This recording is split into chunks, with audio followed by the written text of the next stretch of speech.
में बता दें और फिर मैनेजमेंट से चर्चा होगी शुरू। तो मारुति सुजुकी जो है वो मारुति उद्योग के नाम से इसकी शुरुआत हुई थी 1981 में। 1983 में मारुति 800 कार की मैन्युफैक्चरिंग शुरू की गई थी, जो एक आइकॉनिक कार है हमारे देश में। कंपनी जो है इसमें करीब 56% से ज़्यादा हिस्सेदारी सुजुकी मोटर की है। मानेसर, गुड़गांव और में इनके मैन्युफैक्चरिंग प्लांट है। हरियाणा के रोहतक में इनका रिसर्च एंड डेवलपमेंट सेंटर है। हर साल करीब 1.5 मिलियन गाड़ियां ये बनाते हैं। तो अप्रैल महीने में कैसी रही बिक्री मारुति की और साथ ही चौथी तिमाही के नतीजों के बाद अब आगे क्या आउटलुक बन रहा है कंपनी का, इन सभी मुद्दों पर मारुति सुजुकी के शशांक श्रीवास्तव से बात की मेरी सहयोगी मानसी दवे ने। आइए सुनते हैं। हमारे साथ मारुति सुजुकी के senior ED marketing and sales Shashank Shrivastava जुड़ गए, उनसे बात करते हैं। शशांक, बहुत स्वागत है आपका, अपना समय देने के लिए आपका शुक्रिया। फिलहाल कारोबार की स्थिति कैसी चल रही है? प्रोडक्शन टारगेट्स मई में किस तरह के आप देख रहे हैं और साथ ही visibility of chips for May month किस तरह के दिख रहे हैं? यहाँ से शुरुआत करेंगे। जी, आपने बहुत अहम सवाल उठाया है, क्योंकि अगर आप देखें पिछले पूरे जो गुज़िश्ता साल था उसमें यही प्रॉब्लम सबसे अहम रही।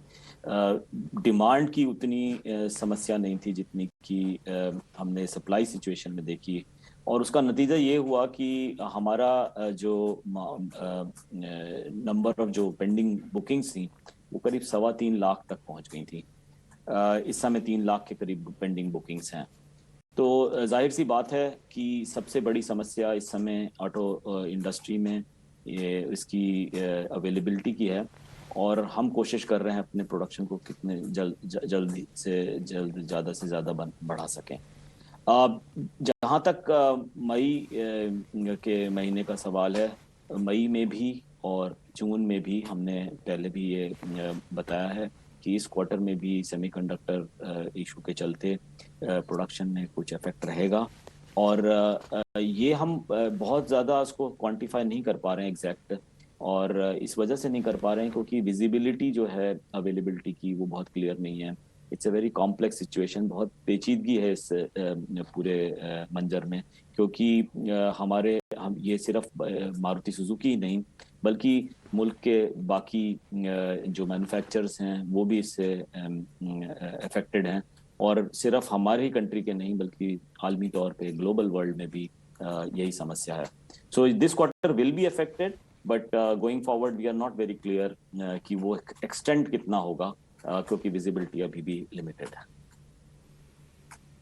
बिल्कुल Shashank, very well said. End of course आपके टारगेट्स की अगर बात करें, आपने FY22 के लिए अपने सेल्स CNG सेल्स टारगेट जो है वो तो अचीव कर लिए हैं। Targets for FY23 going ahead किस तरह का प्रदर्शन आप एक्सपेक्ट करके चल रहे हैं? जी देखिए, जब से ये पेट्रोल और डीजल की कीमतें में जो भारी इजाफा हुआ है उसकी वजह से जो कॉस्ट ऑफ रनिंग है वो CNG लगभग 1/3 होती है पेट्रोल और डीजल के कंपैरिजन में। तो CNG की डिमांड बहुत तेजी से बढ़ी है। तो जैसे आपने देखा होगा कि overall market last year industry में जो ग्रोथ थी वो लगभग 13% थी, लेकिन अगर आप CNG की ग्रोथ देखें तो वो मतलब हमारे लिए तो डबल से भी ज्यादा हो गई थी। तो 1,62,000 गाड़ी हमने बेची थी 20-21 में, और पिछले साल हमने 2,35,000 के करीब गाड़ियां बेची। तो ग्रोथ बहुत अच्छी है। पेंडिंग बुकिंग्स जो मैं आपको बता रहा हूँ 3 लाख के करीब, उसमें से 1,25,000 CNG की बुकिंग्स हैं। तो CNG की वेटिंग भी ज्यादा है, और हमें उम्मीद है कि ये ग्रोथ आगे भी कंटिन्यू करेगी, खासकर क्योंकि हमने देखा है कि जिन मॉडलों में हमारे पास CNG है उसमें डिमांड करीब 35% तो CNG की है। मारुति सुजुकी की बाजार की हिस्सेदारी CNG के बाजार में करीब 80% है। तो हम बहुत पॉजिटिव हैं, लेकिन सिर्फ एक ही वहाँ पे एक कांस्टेंट है, जैसे मैंने आपको पहले भी जिक्र किया कि वो जो अवेलेबिलिटी ऑफ कंपोनेंट्स है वो एक अभी भी समस्या है। हम CNG की गाड़ियां लगभग 30,000 गाड़ी महीने के उससे बना रहे हैं, दर से बना रहे हैं, और हमें उम्मीद है कि हम इसको आगे भी जाके बढ़ा सकेंगे। बिल्कुल। बिल्कुल। साथ ही इसी साल की अगर बात करें, आप हाइब्रिड्स अभी लेकर आ रहे हैं, which is another initiative all together. आपको क्या लगता है हाइब्रिड्स कितना सीएनजी और आईस यानी कि इंटरनल कंबशन इंजन व्हीकल्स को पास करते हुए दिखेंगे, टेक अवे करते हुए दिखेंगे, या फिर हम ये अनुमान लगा कर चलें कि एक नई कैटेगरी ही ऑल टुगेदर आगे बढ़ती हुई हम देखेंगे आने वाले दिनों में? देखिए मेरी नज़र में आगे आने वाले दिनों में जो एमिशन के मुतालिक अगर हम बात करें तो अलग अलग टेक्नोलॉजीज अवेलेबल रहेंगी। उसमें कुछ ईवीज भी रहेंगी, कुछ जो फ्लेक्सी फ्यूल वाली हैं वो भी रहेंगी, सीएनजी भी रहेगी, हाइब्रिड्स भी रहेंगी। ये एक टेक्नोलॉजी एग्नोस्टिक सिचुएशन है, क्योंकि हमें एमिशन को कई जो हमारे जो हदफ हैं, जो टारगेट्स हैं, उनको कंप्लीट करना है।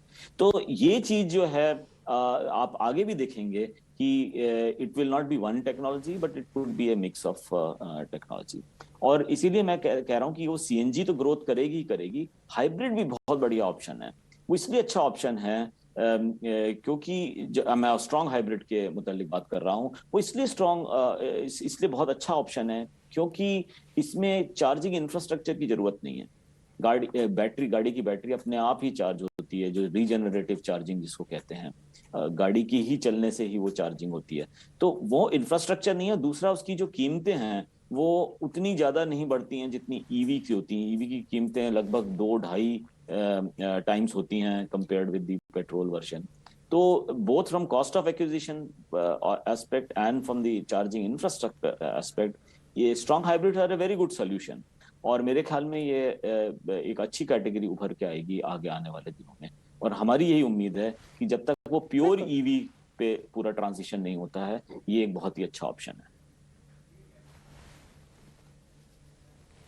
बिल्कुल मिस्टर श्रीवास्तव, आपने बिल्कुल सही कहा। हाइब्रिड एक ऑल टुगेदर नई कैटेगरी है, नया इनोवेशन है, लेकिन बैटरी शॉर्टेज लगातार हैं जो कि सेक्टर काफ़ी हद तक देख भी रहा है, काफ़ी हद तक सफ़र भी कर रहा है। तो हाइब्रिड्स के लिए बैटरीज कहाँ से सोर्स करने के बारे में सोचा है आपने? देखिए, हाइब्रिड की जो बैटरी होती है ना, एक छोटी बैटरी होती है। क्योंकि एक और मैं आपको एक क्लियर करना चाहूंगा जितने नाजरीन हैं आपके चैनल पे, कि ये ना, इसमें आइस इंजन भी होता है और एक बैटरी भी होती है। ये बैटरी उतनी बड़ी बैटरी नहीं होती है जो कि एक बैटरी ईवीज जो होती हैं उसमें जो लगती है, वो बहुत भारी बैटरी होती हैं।